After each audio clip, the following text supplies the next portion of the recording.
ഹോണറിൻ്റെ honour robot phone എന്ന പുതിയൊരു smart phone ഇപ്പോൾ ലോഞ്ച് ചെയ്തിട്ടുണ്ട്. സാധാരണ ഉള്ള ഫോണുകൾ പോലെയുള്ളൊരു ഫോണല്ല ഇത്. ഗിംബൽ ക്യാമറയൊക്കെ ആയിട്ട് വരുന്ന ഇൻട്രസ്റ്റിംഗ് ആയിട്ടുള്ള ഒരു ഫ്ലാഗ്ഷിപ്പ് ലെവലിലുള്ള ഫോണാണ്. എന്തായാലും ഈ ഒരു വീഡിയോയിൽ നമ്മൾ നോക്കാൻ പോകുന്നത് ഹോണർ റോബോട്ട് ഫോൺ എന്നുള്ള സ്മാർട്ട് ഫോണിനെ പറ്റിയിട്ടാണ്. ആദ്യം നമ്മൾ ഫീച്ചേഴ്സും കാര്യങ്ങളൊക്കെ നോക്കുകയാണെന്നുണ്ടെങ്കിൽ ഡിസ്പ്ലേയുടെ കാര്യത്തിൽ 6.31 ഇഞ്ചിൻ്റെ 1.5K റെസൊല്യൂഷനിൽ വരുന്ന ഡിസ്പ്ലേ ആണ് ഇതിൽ വരുന്നത്.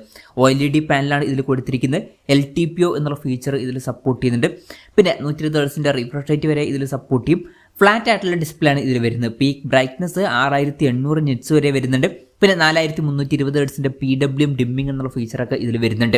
അപ്പം അത്യാവശ്യം നല്ല ഡിസ്പ്ലേ ഫീച്ചേഴ്സും കാര്യങ്ങളൊക്കെ ഇതിൽ വരുന്നുണ്ട്. പിന്നെ പറയേണ്ട ഒരു കാര്യം, അത്യാവശ്യം കോമ്പാക്റ്റ് ആയിട്ടുള്ള ഒരു ഫോൺ കൂടിയാണ് ഇത്. സ്ക്രീൻ സൈസ് 6.31 ഇഞ്ച് മാത്രമേ വരുന്നുള്ളൂ. പിന്നെ in display finger print sensor ഇതിൽ കൊടുത്തിട്ടുണ്ട്. ഫോണിൻ്റെ വെയിറ്റ് 248 ഗ്രാമാണ് വരുന്നത്. തിക്നെസ് വരുന്നത് 9.59 mm ആണ്. അപ്പം അത്യാവശ്യം നല്ലോണം വെയിറ്റും തിക്നെസ്സും ഒക്കെ ഉണ്ട്. സ്ക്രീൻ സൈസ് ഒക്കെ കുറവാണ് എന്നുണ്ടെങ്കിലും പക്ഷെ ഒരു കാര്യമുണ്ട്, ഗിംബൽ ടൈപ്പ് ക്യാമറയും കാര്യങ്ങളൊക്കെ വരുന്നുണ്ട്. അതുകൊണ്ട് തന്നെ വെയിറ്റും തിക്നെസ്സൊക്കെ സ്വാഭാവികമായിട്ട് കൂടുന്നതായിരിക്കും. പിന്നെ ഈ ഒരു ഫോണിൽ IP54 റേറ്റിംഗ് ഇതിൽ സപ്പോർട്ട് ചെയ്യുന്നുണ്ട്. ഇനി പ്രോസസ്സറിൻ്റെ കാര്യം പറയുകയാണെന്നുണ്ടെങ്കിൽ സ്നാപ്ഡ്രാഗൺ 8 Elite Gen 5 എന്ന പ്രോസസ്സറാണ് ഇതിൽ വരുന്നത്. അപ്പം ഈ ഒരു പ്രോസസ്സർ എന്ന് പറയുന്നത് സ്നാപ്ഡ്രാഗണിൻ്റെ ഏറ്റവും ലേറ്റസ്റ്റ് ആയിട്ടുള്ള ഫ്ലാഗ്ഷിപ്പ് പ്രോസസ്സറാണ്. അപ്പം ബെസ്റ്റ് ആയിട്ടുള്ള ഒരു പ്രോസസ്സർ തന്നെ ഇതിൽ വരുന്നുണ്ട്. അപ്പം അതിനനുസരിച്ചിട്ട് മികച്ച പെർഫോമൻസും കാര്യങ്ങളൊക്കെ ഇതിൽ വരുന്നതായിരിക്കും. പിന്നെ 5G സപ്പോർട്ടും കാര്യങ്ങളൊക്കെ ഇതിൽ വരുന്നുണ്ട്.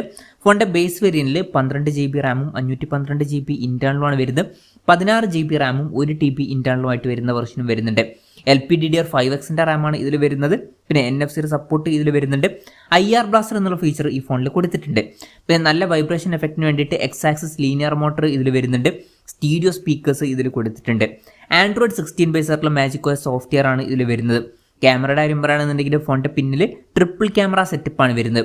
200 MP മെയിൻ ക്യാമറ സെൻസറാണ് ഇതിൽ വരുന്നത്. എടുത്തു പറയേണ്ട കാര്യം, ഗിംബൽ സ്റ്റെബിലൈസേഷൻ അടക്കമുള്ള കാര്യങ്ങളാണ് ഇതിൽ വരുന്നത്.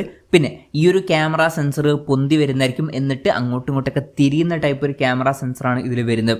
അപ്പോൾ ഒരു റോബോട്ട് പോലുള്ള ഒരു ക്യാമറ സെൻസറും കാര്യങ്ങളൊക്കെ തന്നെയാണ് വരുന്നത്. നല്ല സ്റ്റെബിലൈസേഷനും കാര്യങ്ങളൊക്കെ ഇതിൽ ഉണ്ടാവുന്നതായിരിക്കും. ഈവൻ ഈ ഒരു ക്യാമറ പൊന്തി വന്നിട്ട് നമുക്ക് സെൽഫി ക്യാമറ ആയിട്ട് വരെ യൂസ് ചെയ്യാൻ പറ്റിയിട്ടുള്ള ക്യാമറയാണ്. പിന്നെ 50 MP അൾട്രാ വൈഡ് ആംഗിൾ ലെൻസും വരുന്നുണ്ട്. അതുപോലെ തന്നെ 200 MP പെരിസ്കോപ്പ് ടെലിഫോട്ടോ ലെൻസും ഇതിൽ വരുന്നുണ്ട്. ഇതിൽ 2.7x ഒപ്റ്റിക്കൽസും സപ്പോർട്ട് ചെയ്യുന്നുണ്ട്. OSന്റെ സപ്പോർട്ടൊക്കെ ഇതിൽ വരുന്നുണ്ട്. പിന്നെ ഈ രണ്ട് ക്യാമറ സെൻസേഴ്സ് അങ്ങനെ പൊന്തി വരുന്ന ടൈപ്പ് ക്യാമറ സെൻസേഴ്സ് അല്ല, ഫിക്സഡ് ആയിട്ടുള്ള ക്യാമറ സെൻസേഴ്സ് ആണ്. പിന്നെ ഫ്രണ്ടിൽ 50 MP സെൽഫി ക്യാമറയും വരുന്നുണ്ട്. അപ്പം ഓൺ പേപ്പർ നല്ലൊരു ക്യാമറ സെറ്റപ്പും കാര്യങ്ങളൊക്കെ തന്നെ ഇതിൽ വരുന്നുണ്ട്. അതിന് പുറമെ ഗിംബൽ ടൈപ്പ് സ്റ്റെബിലൈസേഷൻ ഉള്ള ഒരു മെയിൻ ക്യാമറ സെൻസറും വരുന്നുണ്ട്. അപ്പോൾ നല്ലൊരു ക്യാമറ സെറ്റപ്പ് തന്നെ ഇതിൽ കൊടുത്തിട്ടുണ്ട് എന്ന് പറയാവുന്നതാണ്. ബാറ്ററിയുടെ കാര്യത്തിൽ 7060 mAh ബാറ്ററിയാണ് വരുന്നത്. നല്ലൊരു ബാറ്ററി കപ്പാസിറ്റിയാണ്, പ്രത്യേകിച്ച് സ്ക്രീൻ സൈസ് കുറവാണ് എന്നുള്ള കാര്യം കൺസിഡർ ചെയ്യുമ്പോൾ. പിന്നെ 120 വാട്ടിൻ്റെ ഫാസ്റ്റ് ചാർജിംഗ് സപ്പോർട്ട് വരുന്നുണ്ട്. നല്ലൊരു ചാർജിങ് സ്പീഡാണ്. അതിന് പുറമെ 50 വാട്ടിൻ്റെ വയർലെസ് ചാർജിങ് സപ്പോർട്ടും ഇതിൽ വരുന്നുണ്ട്. പിന്നെ Type-C ചാർജിംഗ് പോർട്ടുമായിട്ടാണ് ഈ ഒരു സ്മാർട്ട് ഫോൺ വരുന്നത്. അപ്പം അത്യാവശ്യം നല്ലൊരു ബാറ്ററി സെറ്റപ്പ് ഈ ഒരു സ്മാർട്ട് ഫോണിൽ വരുന്നുണ്ട് എന്ന് പറയാവുന്നതാണ്. അപ്പം ഇതൊക്കെയാണ് മൊത്തത്തിൽ ഫീച്ചേഴ്സിനെ പറ്റി പറയാനുള്ള കാര്യങ്ങൾ. പിന്നെ ഈ ഒരു സ്മാർട്ട് ഫോൺ ഇപ്പം ഇന്ത്യൻ മാർക്കറ്റിൽ ലോഞ്ച് ചെയ്തിട്ടില്ല. ഇപ്പോൾ ചൈനീസ് മാർക്കറ്റിലാണ് ഈ സ്മാർട്ട് ഫോൺ ലോഞ്ച് ചെയ്തിരിക്കുന്നത്. ചൈനീസ് മാർക്കറ്റിൽ ഈ ഫോൺ ലോഞ്ച് ചെയ്തിരിക്കുന്നത് 9999 യുവാൻ എന്ന പ്രൈസിങ്ങിലാണ്. അതായത് 1,41,000 രൂപ പ്രൈസ് റേഞ്ചിലായിട്ട്. എന്തായാലും ഫീച്ചേഴ്സ് മൊത്തത്തിൽ എങ്ങനെ ഉണ്ട് എന്ന് നോക്കുകയാണെന്നുണ്ടെങ്കിൽ അത്യാവശ്യം നല്ല ഫീച്ചേഴ്സാണ്. മികച്ച ഡിസ്പ്ലേ ഫീച്ചേഴ്സും നല്ല ബെസ്റ്റ് ആയിട്ടുള്ള പ്രോസസ്സറും ഓൺ പേപ്പർ നല്ല ക്യാമറ സെറ്റപ്പും അതുപോലെ തന്നെ മികച്ചൊരു ബാറ്ററി സെറ്റപ്പും കാര്യങ്ങളൊക്കെ ഇതിൽ വരുന്നുണ്ട്. അപ്പം മികച്ച ഫീച്ചേഴ്സുമായിട്ട് വരുന്ന ഫോൺ തന്നെയാണ്. പക്ഷേ വിലയും അത്യാവശ്യം നല്ലോണം ഉണ്ട്. പിന്നെ ഇന്ത്യൻ മാർക്കറ്റിൽ ലോഞ്ച് ചെയ്യുമെന്ന് വെച്ചാൽ ചിലപ്പോൾ ഇന്ത്യൻ മാർക്കറ്റിൽ ലോഞ്ച് ചെയ്യുള്ളൂ. ഹോണർ വളരെ കുറച്ച് ഡിവൈസുകൾ മാത്രമാണ് ഇന്ത്യൻ മാർക്കറ്റിൽ ഇപ്പോൾ ലോഞ്ച് ചെയ്യുന്നത്. അപ്പം ഈ ഒരു ഫോണ് ചിലപ്പം ലോഞ്ച് ചെയ്യാനുള്ള ചാൻസ് ഇല്ല. പക്ഷേ ഗ്ലോബൽ മാർക്കറ്റിലൊക്കെ ലോഞ്ച് ചെയ്യുന്നതായിരിക്കും. ഇപ്പോൾ യൂറോപ്യൻ കൺട്രീസിലും ഗൾഫ് രാജ്യങ്ങളിലൊക്കെ ഈ ഒരു ഫോൺ മിക്കവാറും ലോഞ്ച് ചെയ്യുന്നതായിരിക്കും.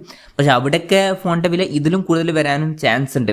മിക്കവാറും 2 ലക്ഷം രൂപ പ്രൈസ് റേഞ്ചിലൊക്കെ ആയിട്ട് എത്തിയേക്കാം. കൺഫർമേഷൻസ് ഒന്നുമില്ല, ജസ്റ്റ് നമ്മുടെ എക്സ്പെക്ടേഷൻ പറഞ്ഞു എന്നേ ഉള്ളൂ. എന്തായാലും ഹോണർ റോബോട്ട് ഫോൺ എന്ന പുതിയൊരു സ്മാർട്ട് ഫോൺ ഇപ്പോൾ ലോഞ്ച് ചെയ്തിട്ടുണ്ട്. ഈ ഒരു ഫോണിനെ പറ്റിയിട്ടുള്ള നിങ്ങളുടെ അഭിപ്രായം ജസ്റ്റ് ഒന്ന് കമൻറ്റ് ചെയ്യുക.